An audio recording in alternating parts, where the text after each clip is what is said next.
ang mga pulong na naglalagab, Pikang Filipino Unit. Umabot na ang adlaw, nga imo lingkuran, imo bagayaan. Nga kami na imo manitilaw, manasiglat nimo nga mapulaw, nga nagahatag haamon di kamprayaw. Yan na ang amon ipapasabot nga ikaw, malakat kan imo ginaniwa, sadam ikaparayaw. Mga mapulong nimo kaamon nga bilin, amon titipigon kaamon kasing-kasing. Bisan diin kami kadto, titipigon ini nga mapulong nimo. Sir June, ayaw ka kami nga limti, pagkurbisita o pagkurbani, kay bis kalipay mamagalain pa, sugat ng hamon nga imo pag-iugma.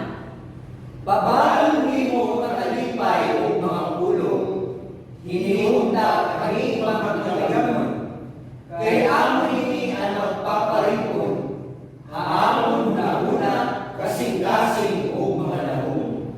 Gintagan mo kami ipaglaom, haoras na kinahanglanon, amay kagudman nga inuod, amay nga magdinigigon. Sir Jude, ikaw ang tao nga diri malabyaw. Haray wala, kita na imo yung makasilaw. Tangod ang serbisyo, walay pinahurog na tao. Turong mula, walay labot, bisanaw o bismasan. Sir June, hasakuhan walo katuig, walay ka magbago. Sugal ka artista nga nagarto. Mga upay ang panlawas, tindog nga walay upas. Sugaran ang imo literato nga diri napapas. Ini nga mga pulong nga amon binayaran. Di man sadang ibalos ang ulit mo nga tanan.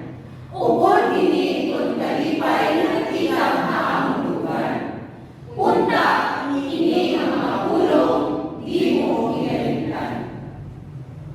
Parang kailan lang ang mga pangarap ko'y kay hirap abutin.